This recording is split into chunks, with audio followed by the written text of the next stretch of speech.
O sol de Lisboa filtrava-se através das janelas altas do Tribunal de Justiça, pintando o ar com tons de âmbar e sal, como se o próprio Tejo conspirasse para tornar aquele momento inesquecível.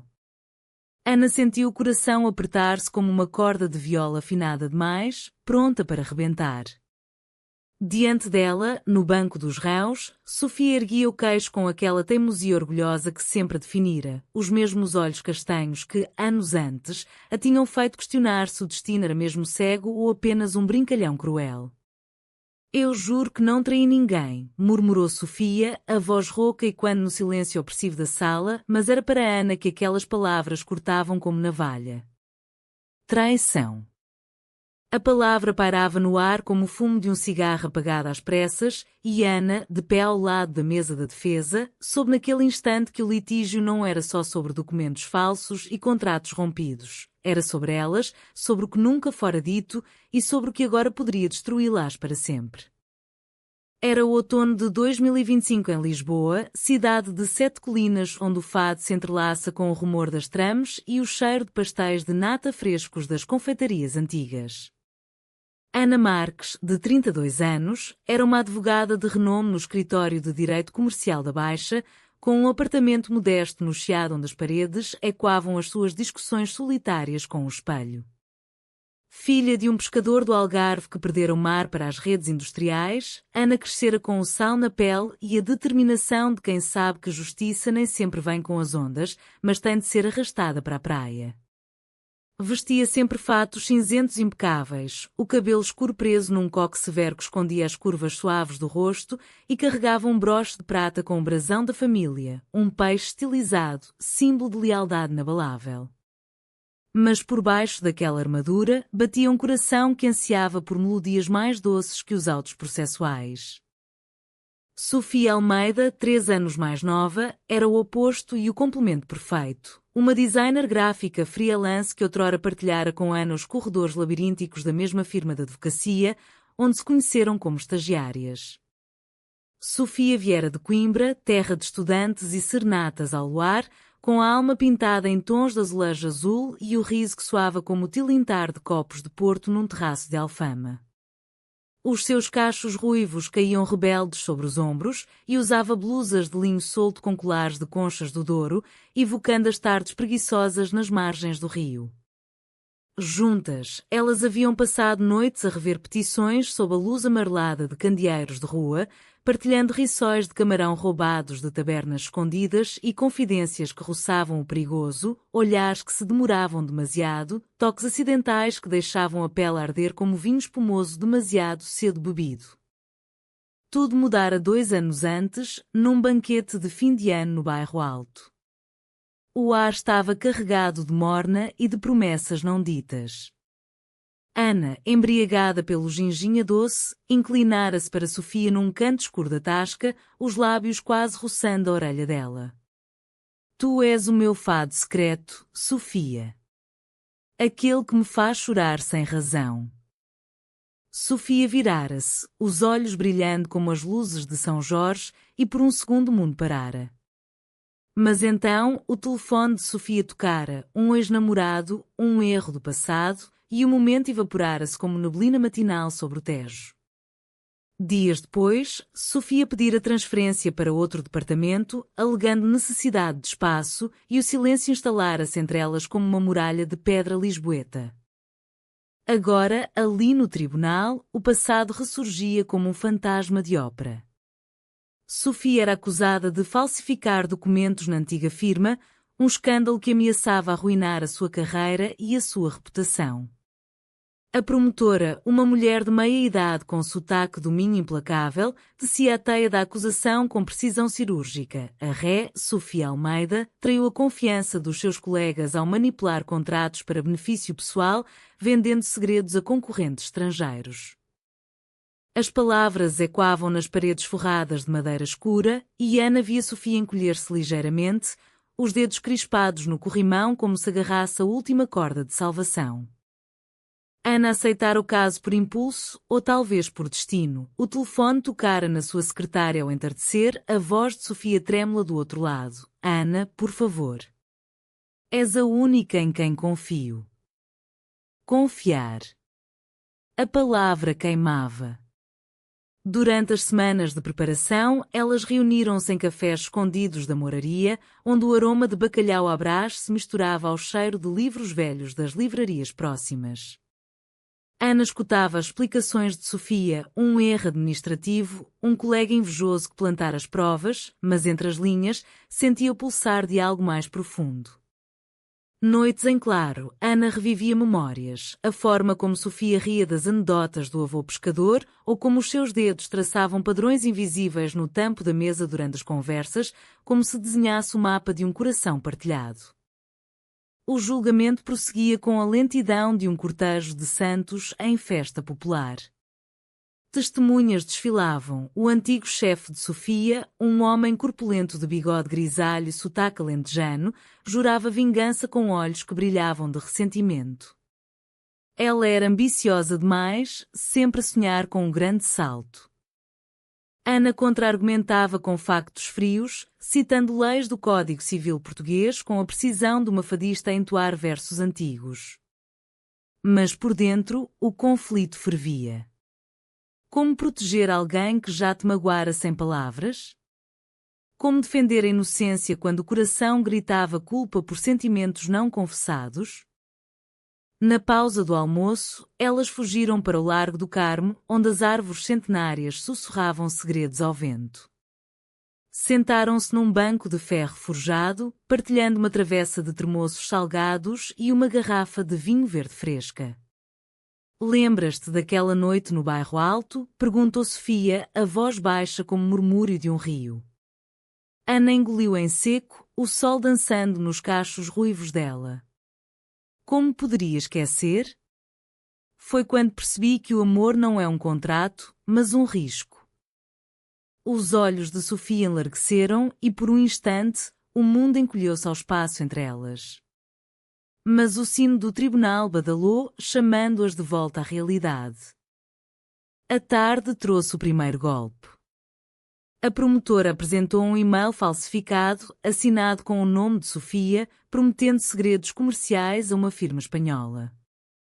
A sala murmurou e Ana sentiu o chão tremer sob os seus saltos. Sofia baixou a cabeça, lágrimas contidas brilhando como orvalho em azulejos. Não fui eu, Ana. Juro pela Virgem de Fátima. Ana apertou a mão dela sob a mesa, um toque fugidio que enviou eletricidade pela espinha, o primeiro contacto real desde aquela noite fatídica. Eu acredito em ti, sussurrou, e naquele momento, o litígio transformou-se em algo pessoal, visceral. Enquanto o sol se punha sobre as colinas de Lisboa, tingindo o céu de laranja e púrpura como um quadro de Paula Rego, Ana preparava a contraofensiva. Na sua mente, tecia não só argumentos legais, mas fios de uma tapeçaria emocional, a lealdade das mulheres portuguesas, forjada nas saias das ranchos folclóricos e nas noites da amargura do fado, a resiliência de quem ama em segredo, como as oliveiras retorcidas do Alentejo que sobrevivem à seca. Mas o conflito interno ruía-a, e se Sofia tivesse mentido? E se a traição fosse não só profissional, mas afetiva, um eco do silêncio que as separara? A noite caiu sobre a cidade como um manto de veludo negro e Ana caminhou pelas ruas empedradas do Chiado, o eco dos seus passos misturando-se ao canto distante de uma guitarrista de rua.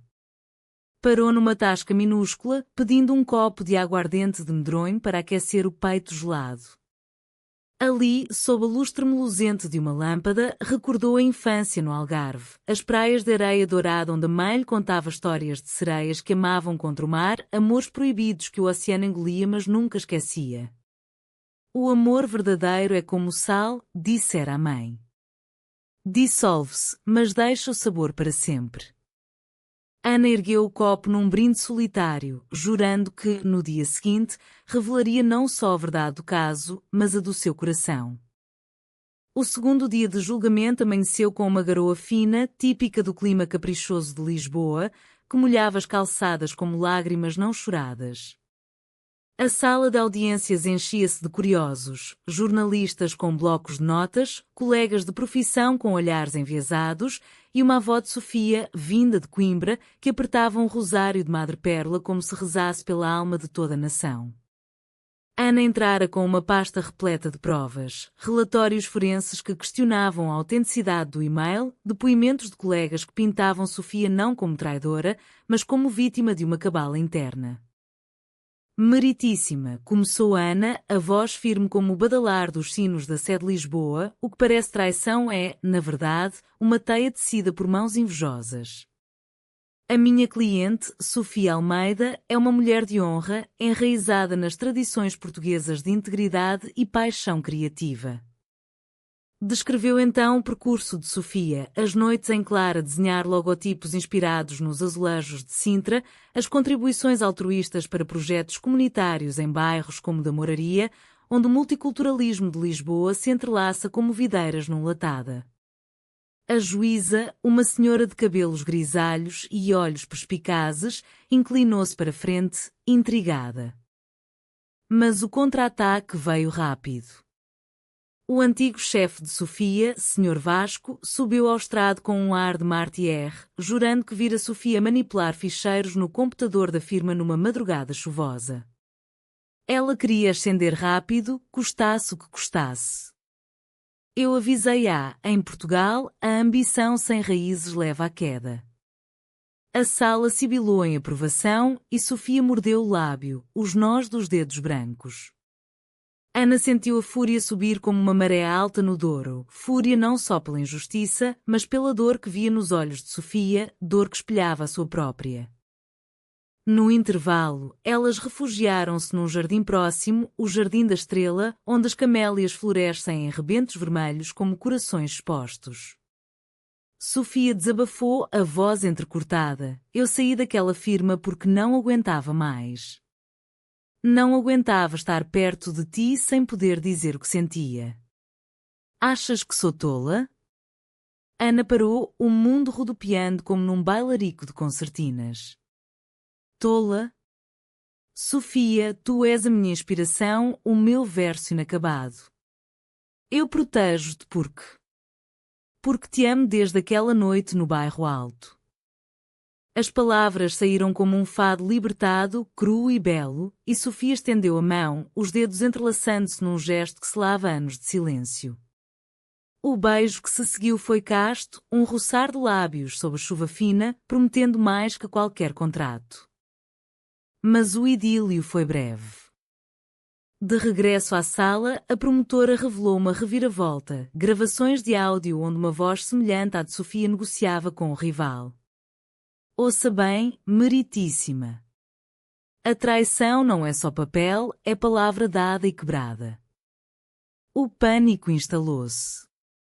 Ana reconheceu a voz, não era perfeita, mas próxima o suficiente para semear dúvida. Sofia abanou a cabeça, lágrimas escorrendo. Alguém me imitou. Porquê, Ana? Porquê isto tudo? À noite, sozinha no seu apartamento, Ana vasculhou os ficheiros antigos, o cheiro de jasmim do chiado infiltrando-se pela janela aberta. Descobriu então a pista, metadados no e-mail apontavam para o computador do Sr. Vasco. Ele, o mentor traído, era o traidor. Motivo?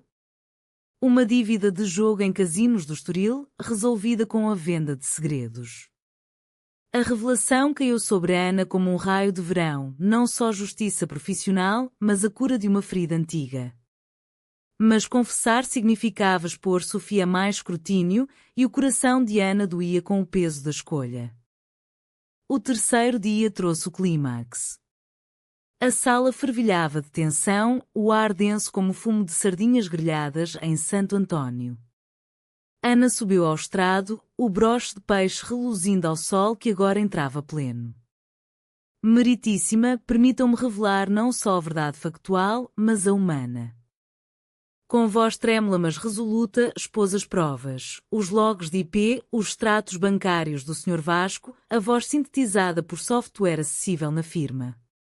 A traição veio de quem menos esperava, o guardião da lealdade. Mas Sofia Almeida? Ela é inocente, e mais, ela é o epítome da honestidade portuguesa, aquela que ama em silêncio, que cria com alma, que perdoa sem rancor. O Sr. Vasco empalideceu, gaguejando negações que soavam como mentiras de taberna. A juíza ordenou uma investigação imediata e a sala irrompeu em murmúrios. Sofia olhou para Ana com gratidão infinita, os olhos dizendo que as palavras não podiam. Mas o momento de triunfo foi eclipsado por uma confissão sussurrada. Eu traí-te, Sofia, não com documentos, mas com o meu medo. Temi o que sentíamos porque o mundo ainda julga amores como nosso. Lágrimas misturaram-se ao riso e no rebuliço, elas abraçaram-se, um abraço que cheirava maresia e esperança. O verdito veio ao entardecer, com Sofia absolvida e o verdadeiro culpado detido. A juíza, com um sorriso sábio, acrescentou: a justiça, em Portugal, não é cega, ela vê o coração. Fora do tribunal, sob o céu estrelado de Lisboa, Ana e Sofia caminharam de mãos dadas pelo terreiro do Paço, o Tejo testemunha silenciosa. Pararam num quiosque de fado, onde uma voz rouca entoava amor em tempos de guerra. E agora? Perguntou Sofia, a cabeça no ombro de Ana. Agora, vivemos o nosso fado com final feliz, respondeu Ana, selando o beijo com o sabor de futuro. Mas a história não acabava ali. Nos meses seguintes, o escândalo abalou a firma, forçando reformas que beneficiaram estagiárias como elas outrora foram. Ana e Sofia mudaram-se para um apartamento em Belém, com vista para os Jerónimos, onde plantaram um jardim de ervas aromáticas, alecrim para memória, manjericão para amor. Sofia retomou o design, criando campanhas inspiradas na resiliência feminina portuguesa, enquanto Ana lecionava direito em Coimbra nas férias, partilhando lições de coragem. Ocasionalmente, visitavam o Algarve, onde Ana apresentava Sofia à mãe, que as abençoava com histórias de sereias e vinho de laranjada. Um ano depois, num casamento civil discreto no Cartacho, rodeadas de amigos e da avó de Sofia com o rosário agora usado como colar, elas juraram lealdade eterna. Não houve traições, só verdades reveladas no tempo certo. E em noites de lua cheia, sentadas na varanda com copos de porto, compunham o seu próprio fado, um de alegria, de mãos entrelaçadas, de amor que a justiça, enfim, reconheceu.